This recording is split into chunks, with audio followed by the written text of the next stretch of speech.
नमस्कार, मैं हूं रूपक शर्मा और आप देख रहे हैं हिमाचल समाचार। कल से हिमाचल प्रदेश विधानसभा का मानसून सत्र शुरू होने जा रहा है। जी हां, विपक्ष जहां तमाम मुद्दों को उठाने के लिए तैयार बैठा है, वहीं सरकार भी अहम बिल और प्रस्ताव को पेश करने की तैयारी में। कुल मिलाकर कहें तो विपक्ष ने सरकार को घेरने की पूरी तैयारी की है, वहीं सरकार ने भी विपक्ष को जवाब देने की अपनी ओर से पूरी तैयारी की है। तो कल से हिमाचल प्रदेश विधानसभा के मानसून सत्र का आगाज होगा, जिसके हंगामेदार रहने के पूरे आसार जताए जा रहे हैं। विपक्ष जहां कई मसलों पर सरकार को घेरने की तैयारी में बैठा है, तो वहीं सरकार ने भी अपनी ओर से पूरी तैयारी करी है विपक्ष के सवालों के जवाब देने की।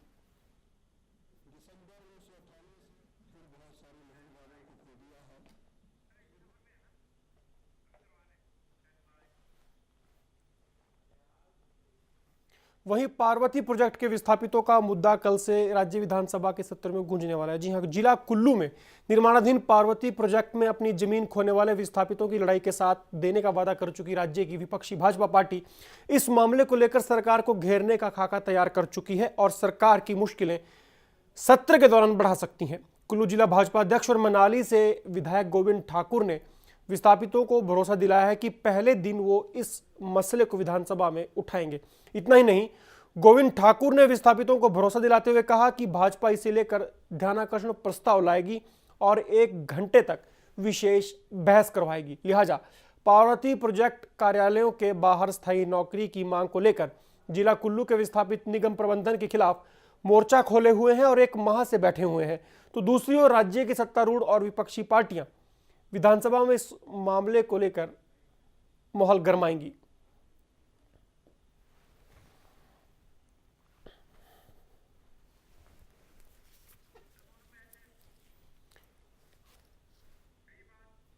और विधानसभा सत्र जो कल से शुरू होने जा रहा है, मानसून सत्र, उस पर बात करने के लिए शिमला से जुड़ रहे हैं मेरे संवाददाता मोहित प्रेम शर्मा। मोहित, विपक्ष ने किस किस्म की तैयारी की है इस सत्र को लेकर?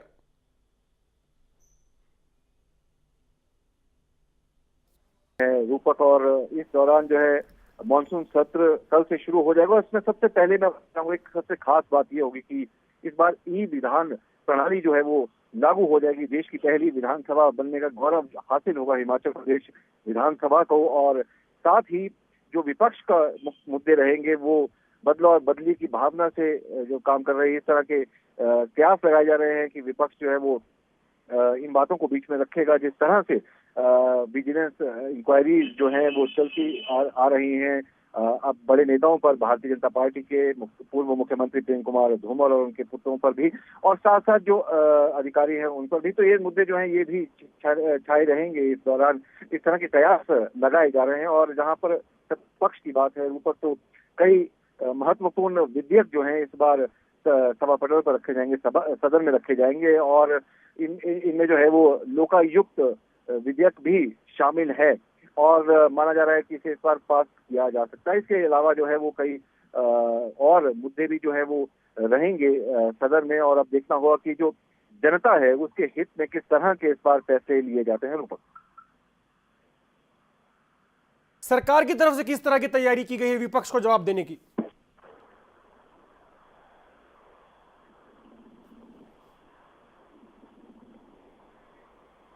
मोहित, आप मुझे सुन पा रहे हैं? जी मोहित, सरकार की तरफ से किस तरह की तैयारी की गई है विपक्ष को जवाब देने की? देखिए, सरकार जो है वो पूरी तरह से तैयार दिख रही है। हमारी खास बातचीत हुई कल हिमाचल प्रदेश के जो मुख्यमंत्री हैं वीरभद्र सिंह से, उनसे हमने ये सवाल पूछा था कि विपक्ष जो है अगर इस बार भी जिस तरह से पिछली बार विधानसभा में लगातार हल्ला बोला विपक्ष ने विधानसभा परिसर में और सदन के अंदर से भी रोजाना जो है वॉकआउट का सिलसिला वो लगातार जारी रहा, तो इस बार भी हमने ये सवाल उठाया मुख्यमंत्री वीरभद्र सिंह से। और उनका ये कहना था कि विपक्ष जो है वो शांति बनाए रखे सदन में और सदन की कार्रवाई सुचारू रूप से चलने दे, क्योंकि इसमें जनता से जुड़े जो मुद्दे हैं वो रखे जाएंगे। कई महत्वपूर्ण मुद्दे हैं, जो बिल्स हैं उन्हें सदन में रखा जाएगा। तो सरकार जो है वो तैयार नजर आ रही है विपक्ष का जवाब देने के लिए। रूपक, मोहित, किस तरह के विधेयक या प्रस्ताव आएंगे इस दफा मानसून सत्र में? देखिए, इस बार जो है जिस तरह से मैंने बताया कि लोकायुक्त जो है वो सबसे महत्वपूर्ण विधेयक इस बार रहेगा, जिसे रखा जा सकता है। और इसके साथ साथ स्वास्थ्य संबंधी जो है कई अहम विधेयक जो है उन्हें भी रखा जा सकता है। जिस तरह से डॉक्टरों की जो कमी है उन्हें पूरा करने की कोशिश राज्य सरकार कर सकती है, उसके संबंधित भी विधेयक जो है वो इस बार रखा जा सकता है। उसके अलावा जो है वो 118 जो कि हिमाचल प्रदेश भू अधिनियम है उसमें भी संशोधन जो है वो कर सकती है सरकार। इस तरह के कयास जो है वो भी लगाए जा रहे हैं। देखना होगा किस तरह से अब जो है इसमें विधेयक जो है वो रखे जाते हैं और पारित होते हैं, क्या क्या महत्वपूर्ण बातें होती हैं, जनता के हित में किस तरह के फैसले होते हैं, इस बार ये देखने वाली बात होगी। रूपक, बहुत बहुत शुक्रिया मोहित इस तमाम जानकारी के लिए। तो कल से हिमाचल विधानसभा का मॉनसून सत्र शुरू हो रहा है, जिसमें कई प्रस्ताव और विधेयक लाए जाएंगे, लेकिन विपक्ष ने सरकार को घेरने की अपनी तरफ से पूरी तैयारी की है। वहीं सरकार ने भी विपक्ष के हर हमले का जवाब देने के लिए कमर कसी हुई है। कुल मिलाकर कहें तो इस बार मॉनसून सत्र के हंगामेदार रहने के आसार हैं।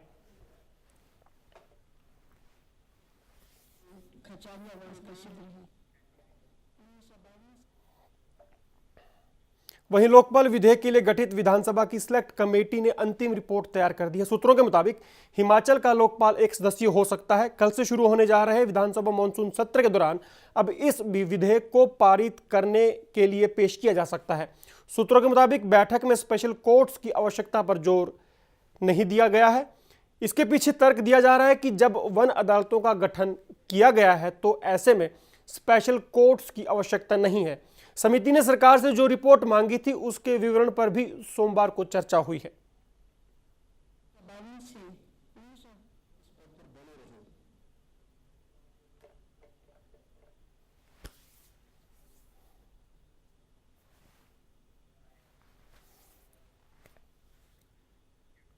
कल से शुरू होने वाले हिमाचल विधानसभा के मॉनसून सत्र का नज़ारा कुछ बदला बदला सा होगा। जी हां, अब यहां विधानसभा में सदस्य आपको मुंह से सवाल पूछते नजर नहीं आएंगे, बल्कि इसके लिए उन्हें लैपटॉप का इस्तेमाल करना होगा। ऐसा इसलिए क्योंकि अब हिमाचल विधानसभा पूरी तरह से हाईटेक हो गई है। मंगलवार को हिमाचल विधानसभा का मानसून सत्र जब शुरू होगा तो इस बार सदन का नजारा कुछ बदला बदला सा नजर आएगा। अब यहां विधानसभा में सदस्य आपको मुंह से सवाल पूछते नजर नहीं आएंगे, बल्कि इसके लिए उन्हें लैपटॉप का इस्तेमाल करना होगा। ठीक इसी संबंधित मंत्री भी उनके सवाल का जवाब भी लैपटॉप से ही देते नजर आएंगे, क्योंकि हिमाचल विधानसभा में अब ई विधान प्रणाली लागू हो चुकी है। इसका शुभारंभ मुख्यमंत्री वीरभद्र सिंह ने किया है। यानी इस बार के सत्र में सदन की पूरी कार्यवाही कंप्यूटरीकृत होगी। सदन की कार्यवाही को ई प्रणाली के साथ जोड़ा जा रहा है। इसके तहत अब राज्य विधानसभा में मानसून सत्र के दौरान सदन की कार्रवाई का पूरा लेखा जोखा ऑनलाइन रखा जा सकेगा। हालांकि अभी इस प्रणाली के सदस्यों को पूरी तरह वाकिफ होने में कुछ वक्त लग सकता है, लेकिन मुख्यमंत्री ने उम्मीद जताई है कि जल्द ही वो खुद और विधानसभा के तमाम सदस्य ई विधान प्रणाली की हर बारीकियों से अवगत हो जाएंगे। ई प्रणाली जो है वो विधानसभा में शामिल हुई, इसमें सम्मिलित की गई है, शुरू हुई है, ये भी खुशी की बात है। इसका मतलब ये है कि हिमाचल प्रदेश हमेशा जो है वो जो भी प्रगति होती है, जो भी नए आविष्कार होते हैं, जो भी नया टेक्नोलॉजी आगे बढ़ती है उसको अपनाती है और आगे बढ़ने के प्रयास करती है। राज्य के पहले मुख्यमंत्री डॉक्टर यशवंत सिंह परमार के जन्मदिन के मौके पर शुरू की गई इस प्रणाली पर कुल 9 करोड़ रुपए की लागत आई है। ई विधानसभा को सुचारू रूप से चलाए जाने के लिए विधानसभा सदस्यों सहित विधान सचिवालय के अधिकारियों और सदन की कार्रवाई की कवरेज करने वाले सभी पत्रकारों को इस योजना से जुड़ने का पूरा प्रशिक्षण दिया जा चुका है। इस प्रणाली का एक और फायदा ये भी है कि विधानसभा पूरी तरह से कागजों से मुक्त हो सकेगा और इससे सालाना करोड़ों रुपए के कागज की बचत भी की जा सकेगी। ये सच्ची श्रद्धांजलि होगी डॉक्टर परमार को कि आज इस असेंबली में हमने एक नया ई विधान का प्रणाली शुरू की है और असेंबली में जो भी यहाँ पे मेंबर्स अपने कोई अहम बात को अपनी कॉन्स्टिट्यूंसी की करना चाहते हैं वो स्क्रीन पे आ सकती है और उसकी पिक्चर दिखा सकते हैं और उसमें असेंबली को पता लग जाएगा कि कितनी क्वांटम है वो उसका समस्या का। ई विधान प्रणाली के लागू होने के बाद राज्य के सभी सरकारी विभाग विधानसभा की पूरी कार्रवाई की जानकारी ऑनलाइन प्राप्त कर सकेंगे। साथ ही विधायकों को भी प्रत्येक विधानसभा हलके की पूरी जानकारी उपलब्ध हो सकेगी। ऐसे में विधानसभा में विधायकों को सवाल पूछने या फिर जवाब देने के लिए कागजों से लैस फाइलें लाने की झंझट से छुटकारा मिल जाएगा। यानी ई प्रणाली तकनीकी के जरिए हिमाचल में विकास के नए आयाम स्थापित होंगे। मोहित प्रेम शर्मा के साथ गौरव चक्रवर्ती, DN9 न्यूज। और अब बात भाजपा के मिशन 2017 के। जी हाँ, लोकसभा चुनाव में बीजेपी की ऐतिहासिक जीत के बाद अब हिमाचल प्रदेश भाजपा ने 2017 में राज्य में होने वाले विधानसभा चुनाव के लिए कमर कस ली है। इसका आगाज जिला शिमला से हुआ, जहां बीजेपी प्रदेश मुख्यालय में पार्टी के प्रदेश उपाध्यक्ष राजीव सैजल की अध्यक्षता में पहली बैठक की गई। इस बैठक में शिमला से बीजेपी विधायक सुरेश भारद्वाज समेत शिमला के आला पार्टी अधिकारियों ने शिरकत की। देश में नरेंद्र मोदी की अध्यक्षता में हुए लोकसभा चुनावों में शानदार जीत मिलने के बाद अब हिमाचल बीजेपी ने भी 2017 में होने वाले चुनावों को लेकर अभी से ही अपनी कमर कस ली है। इस बाबत बीजेपी मुख्यालय दीप कमल में शिमला बीजेपी के पदाधिकारियों की अहम बैठक आयोजित की गई। उधर बैठक की अध्यक्षता करते हुए बीजेपी के प्रदेश उपाध्यक्ष ने मिशन 2017 से पहले ज्यादा से ज्यादा लोगों को पार्टी में शामिल करने और बीजेपी की विचारधारा से जोड़ने पर बल दिया। राजीव सैजल ने कहा कि लोकसभा चुनावों में जीत के लिए नरेंद्र मोदी की लहर के साथ साथ पार्टी के कार्यकर्ताओं का एकजुटता से पार्टी के लिए प्रचार करना मुख्य कारण रहे हैं। जिला की जो बैठक है उसमें जिले का संगठन से संबंधित ब्यौरा लेखा जोखा जो है वो बैठक में आता है। संगठन में कहाँ खामियां हैं वो भी ध्यान में आती हैं और क्या नया करने की आवश्यकता है वो भी दिशा निर्देश जो अनुभवी लोग, जो अनुभवी कार्यकर्ता नेता बैठक में होते हैं उनके द्वारा कार्यकर्ताओं का मार्गदर्शन होता है, ताकि हम भली भांति काम करते रहें। पार्टी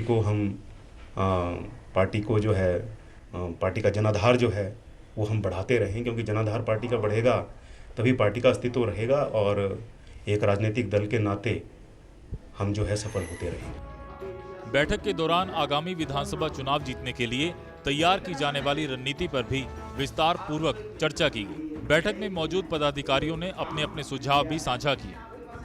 पार्टी को किस तरह से ज्यादा मजबूत किया जाना चाहिए, इस मुद्दे पर भी पदाधिकारियों ने अपने अपने विचार बैठक में रखे। राजीव सैजल का कहना था कि बीजेपी अब हर बूथ पर वोटर लिस्ट के हिसाब से बूथ पन्ना प्रमुख नियुक्त करेगी। इसके अलावा भी बीजेपी समय समय पर नई और आधुनिक रणनीति तैयार करेगी।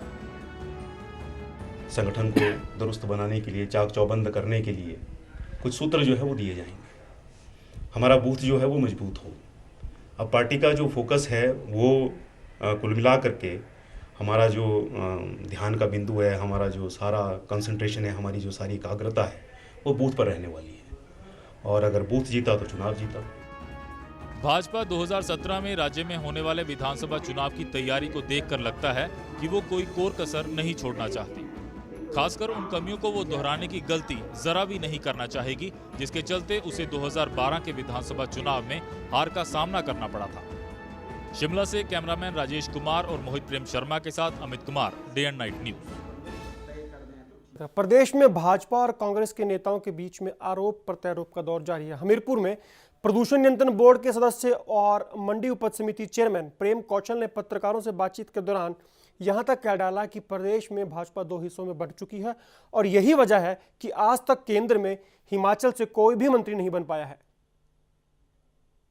प्रेम कौशल भाजपा पर जमकर बरसे हैं। प्रेम कौशल ने कहा कि भाजपा आए दिन कांग्रेस सरकार व संगठन में फूट की बात करती है, लेकिन सच्चाई है कि फूट भाजपा में पड़ी हुई है और हर गुट अपने चहेते नेता को मंत्री पद दिलाना चाहता है।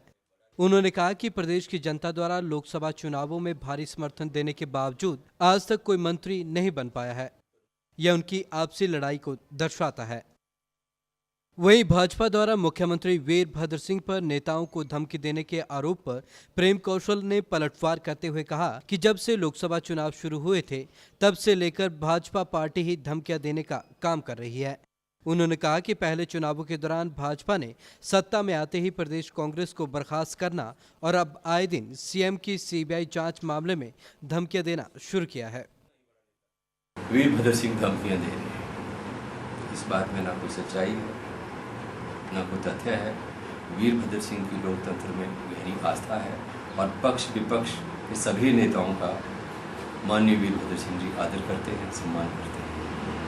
धमकियां देने की बात अगर कहीं सच है तो वो ये है कि जब से केंद्र में भारतीय जनता पार्टी की सरकार बनी है, भारतीय जनता पार्टी के नेता धमकियां दे रहे हैं। कभी वो हिमाचल में सरकार गिराने की धमकी देते हैं, कभी वो CBI की धमकी देते हैं, लेकिन कांग्रेस पार्टी, वीरभद्र सिंह और कांग्रेस पार्टी के नेता माननीय प्रेम कुमार धूमल और भारतीय जनता पार्टी की धमकियों से डरने वाले।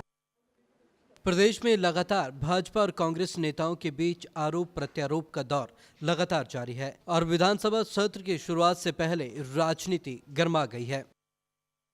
हमीरपुर से अरविंदर सिंह के साथ विवेक शर्मा, TN9 न्यूज़। और अब बात सोलन पुलिस को मिली सफलता की। सोलन पुलिस को उस समय बड़ी सफलता मिली जब उसने अवैध रूप से लाई जा रही शराब की 475 पेटियां बरामद की। सोलन के रबौन बाईपास रोड पर स्थित एक मकान से यह खेप बरामद की गई। पुलिस ने गुप्त सूचना के आधार पर छापा मारा। पुलिस अधीक्षक पदम चंद के मुताबिक उन्हें सूचना मिली थी कि रबौन में किराए पर ली गई 2 दुकानों पर अवैध शराब रखी गई है। कराधान विभाग और पंचायत प्रधान की मौजूदगी में इन दुकानों के ताले खुलवाए गए और अवैध शराब को बरामद किया गया।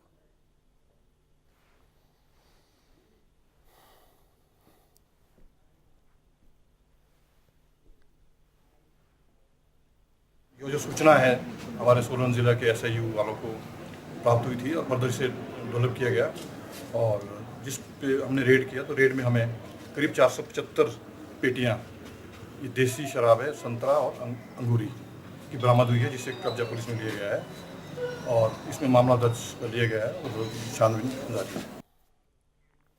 लाखों रुपए खर्च कर बच्चों को नर्सिंग का कोर्स करवा रहे अभिभावकों के दिल पर क्या बीतेगी जब उन्हें पता चले कि उनकी बच्चियां कॉलेज में पढ़ाई ना करके झाड़ू पोछा लगा रही हैं।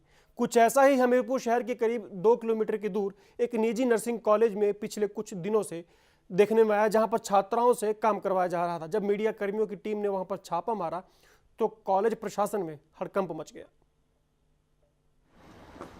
हमीरपुर के एक निजी नर्सिंग कॉलेज में मुख्य गेट से लेकर निचली मंजिल व अंदर कमरों में नर्सिंग का कोर्स कर रही दर्जनों छात्राओं से पोछा लगवाया जा रहा था और इस कार्य को ठीक से करवाने के लिए कॉलेज की अध्यापिकाएं सख्ती से दिशा निर्देश भी दे रही थी। जैसे ही कॉलेज प्रशासन को मीडिया कर्मियों के आने की भनक लगी तो एकदम से सारा तामझाम बंद करवा दिया गया और छात्राओं को कमरे में जाने के निर्देश दिए गए। ऐसे में अफरा तफरी के माहौल के दौरान झाड़ू पोछा व वाइपर बालकनी में ही छूट गए। साथ ही मौके पर मौजूद मीडिया कर्मियों से डायरेक्टर ने अभद्र व्यवहार करने से भी गुरेज नहीं किया और सारे माहौल पर पर्दा डालने की लगातार कोशिशें करते रहे। कॉलेज के डायरेक्टर प्रताप सिंह से जब पूरे मामले पर बातचीत की गई तो उन्होंने इस वाकये को पूरी तरीके से नकार दिया और कहा कि छात्राएं अपनी मर्जी से झाड़ू पोछा करती हैं। गौरतलब है कि आजकल नर्सिंग की इन छात्राओं की परीक्षाएं भी चल रही है, लेकिन परीक्षाओं के दौरान भी पढ़ाई न करवाकर झाड़ू पोछा करवाने से अभिभावकों में गहरा रोष पनप रहा है और ऐसे में छात्राओं की सारी पढ़ाई भी बाधित हो रही है। हमीरपुर से अरविंदर सिंह के साथ विवेक शर्मा, TN9 न्यूज़। हिमाचल प्रदेश की राज्यपाल उर्मिला सिंह ने राजभवन में आयोजित अलंकरण समारोह में मुख्यमंत्री वीरभद्र सिंह की उपस्थिति में उत्कृष्ट एवं सराहनीय सेवाओं के लिए राज्य पुलिस और गृह रक्षा के 24 अधिकारियों और कर्मचारियों को राष्ट्रपति पुलिस पदक, गृह रक्षक और नागरिक रक्षा पदकों से सम्मानित किया। राज्यपाल ने उत्कृष्ट सेवाओं के लिए हरदेश बिष्ट, पृथ्वीराज और शिवराम शर्मा को राष्ट्रपति पुलिस पदकों से नवाजा। उन्होंने सराहनीय सेवाओं के लिए IPS अधिकारी अभिषेक त्रिवेदी, BM शर्मा, कुलदीप शर्मा, मदन लाल परसराम, राकेश पठानिया, भुवनेश कुमार और टेकचंद को राष्ट्रपति पुलिस पदक से सम्मानित किया। राज्यपाल ने उत्कृष्ट सेवाओं के लिए हरिसुख सोक्टा और श्री ज्ञान नेगी को गृह रक्षक और नागरिक रक्षा पदक से सम्मानित किया। राज्यपाल और मुख्यमंत्री ने इस अवसर पर पदक विजेताओं को शुभकामनाएं दी।